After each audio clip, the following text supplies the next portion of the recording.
কাস্টমারের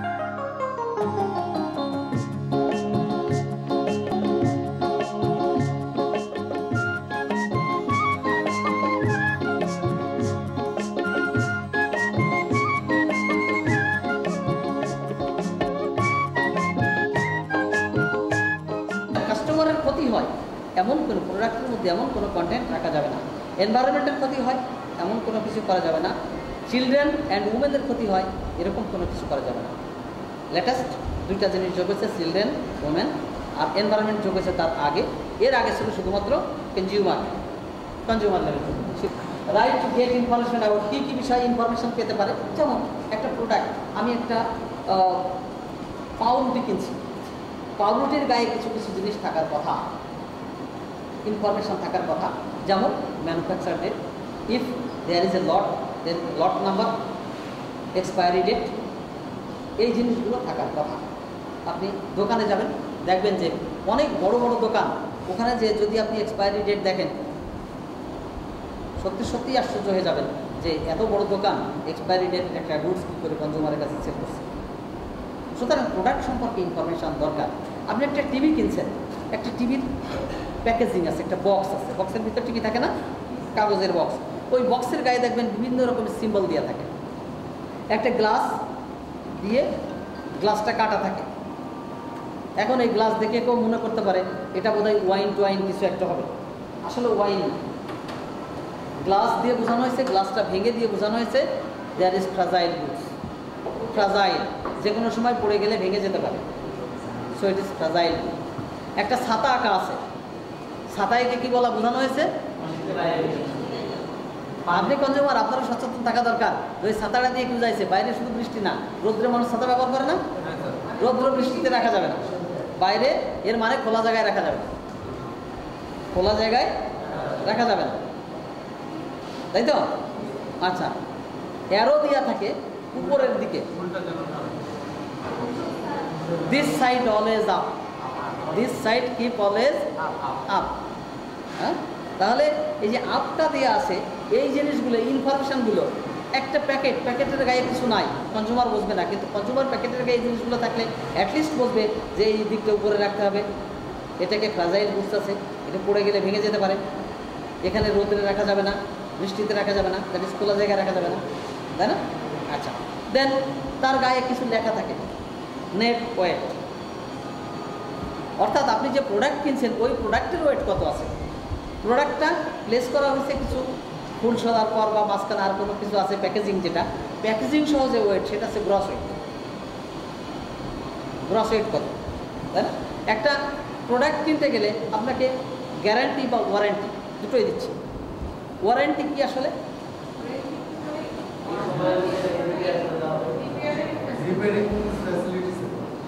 service facility দেওয়া হবে ফ্রি, বাট আপনাকে তার পার্টসের মূল্য দিতে হবে, হ্যাঁ, পার্টসের দাম দিতে হবে, দ্যাট ইজ ওয়ারেন্টি। আর গ্যারান্টি কি? রিপ্লেস।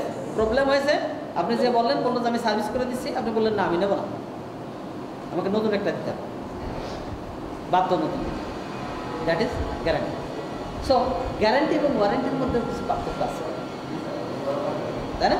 এই ইনফরমেশানগুলো একজন কাস্টমারের রাইট, তার জানা উচিত। এই ইনফরমেশানগুলো কাস্টমারের জন্য right. So information about the product, information about supplier, K supply দিচ্ছে, আপনি কি শোরুম থেকে নিচ্ছেন এখন কোনো দোকান থেকে নিচ্ছেন? যদি শোরুম থেকে নেন, শোরুম কিন্তু রায়, আপনি ঢাকা থেকে কিনলেও গাজীপুরে সার্ভিস পাবেন, কারণ ওই কোম্পানির শোরুম গাজীপুরে যদি থাকে, গাজীপুরে তার কোনো না কোনো জায়গায় সার্ভিস সেন্টার আছে। সুতরাং আপনি ইনফরমেশান দিলে তারা করে দিতে বাধ্য। Supplier, system, producer, procedures, supply system আর প্রসিডিউরস, অর্থাৎ কোন প্রসিডিউরে এই প্রোডাক্টটা তৈরি হয়েছে, এটা যদি কাস্টমার মনে করে, বিশেষ করে কনসাস কাস্টমার, তারা যদি চিন্তা করে যে এই প্রোডাক্টটা তৈরি করতে এনভায়রনমেন্টাল কোনো ইম্প্যাক্ট ছিল কিনা। ফরেন বায়ার যারা আছে, প্রায় সময় শোনেন ফরেন বায়ার আমাদের মালামাল নিচ্ছে না। কেন নিচ্ছে না? বলছে যে গার্মেন্ট ইন্ডাস্ট্রিগুলোতে ইটিপি নাই, ইটিপি, এফ্লুয়েন্ট ট্রিটমেন্ট প্ল্যান্ট, অর্থাৎ তারা যে ডাইং করছে বা যে কাজগুলো করছে করার পর টেক্সটাইল ইন্ডাস্ট্রিগুলো স্পেশালি তারা যে এফলুয়েন্টটা ছেড়ে দিচ্ছে, আশেপাশের নালাগুলোতে তাকায় দেখবেন ময়লা পানি, কালো পানি, এই এফলুয়েন্টগুলোর কারণে। হাজারিবাগে যাইবেন, পুরো হাজারিবাগ তো গন্ধ, এবং বুড়িগঙ্গায় যা ছাড়ছে এটাও খুব নোংরা পানি, তাই না? ডাইক্রোমেট মিশ্রিত পানি। এই যে পানিগুলো ছাড়ছে এটা এনভায়রনমেন্টের ক্ষতি করছে অনেক বেশি। এখন ফরেন বায়ার যারা আছে তারা বলছে যে তুমি তো এনভায়রনমেন্টের মারাত্মক ক্ষতি করছো, তোমার এইটুকুই নাই। একটা দেশ উন্নয়নের জন্য কাজ করছে, তার এনভায়রনমেন্টাল ইম্প্যাক্ট এতটা, এটা আমি এই প্রোডাক্ট আমি কেন বলছে তুমি তোমার ওয়ার্কারকে কম বেতন দিচ্ছ, তোমার ওয়ার্কারকে ঠকাচ্ছ, হ্যাঁ আমি নেব না। Not only quality but also some other factors like environmental factors, like wages of labor, এই সব কিছু মিলিয়ে তারা বলছে যে তোমার এই প্রসপেক্টটা ভালো না, আমি তোমার কোনো প্রোডাক্ট গ্রহণ করব না। দেন এই জিনিসগুলো খুব কম লোকে জানতে চায়। ফরেন বায়াররা বাংলাদেশের নিতান্তই খুব সচেতন মানবাধিকার কর্মী যারা আছে তারা কিছু লোক জানতে চায়, সব কনজিউমাররা সাধারণত জানে না। স্ট্যান্ডার্ড বিএসটিআই স্ট্যান্ডার্ড অনুযায়ী কিনা, হ্যাঁ বাংলাদেশের প্রোডাক্ট বিএসটিআই স্ট্যান্ডার্ড নির্ধারণ করে। বিএসটিআই একটা স্ট্যান্ডার্ড, আইএসও যেটা আছে ওটা আলাদা জিনিস।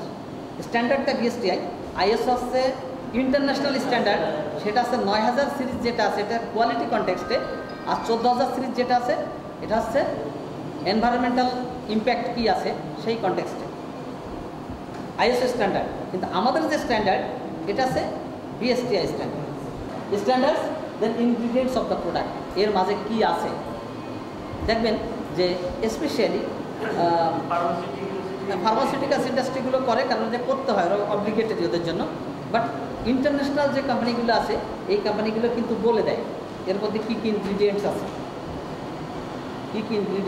আছে, আপনি একটা হরলিক্স কিনলে দেখবেন হরলিক্সের গায়ে লেখা আছে কী কী ইনগ্রিডিয়েন্টস আছে, তাই না?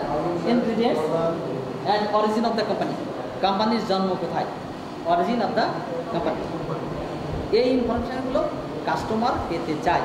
কেন পেতে চায়? ইদানিং এখন এই বর্তমান বিশ্ব ব্যবস্থায় এই জিনিসটাও কিন্তু একটু অন্যরকম হয়ে যাচ্ছে। এই যে অরিজিন অফ দ্য কোম্পানি, যেমন আমরা এক সময় বলতাম চায়না প্রোডাক্ট কেমন জানে একটু মিড লেভেল বা লোয়ার মিড লেভেল। এখন কিন্তু এইটা সুযোগ নাই বলার, কারণ জাপানে প্রচুর চায়না প্রোডাক্ট আছে, কোরিয়াতে প্রচুর চায়না প্রোডাক্ট আছে, মালয়েশিয়াতে প্রচুর চায়না প্রোডাক্ট আছে, অস্ট্রেলিয়া, ব্রিটেন, ইভেন আমেরিকা, সেখানে অনেক বেশি প্রোডাক্ট আছে। এখন এই প্রোডাক্টগুলো কোম্পানি তৈরি করছে ওই দেশের যে বাইং ক্যাপাসিটি জনগণ,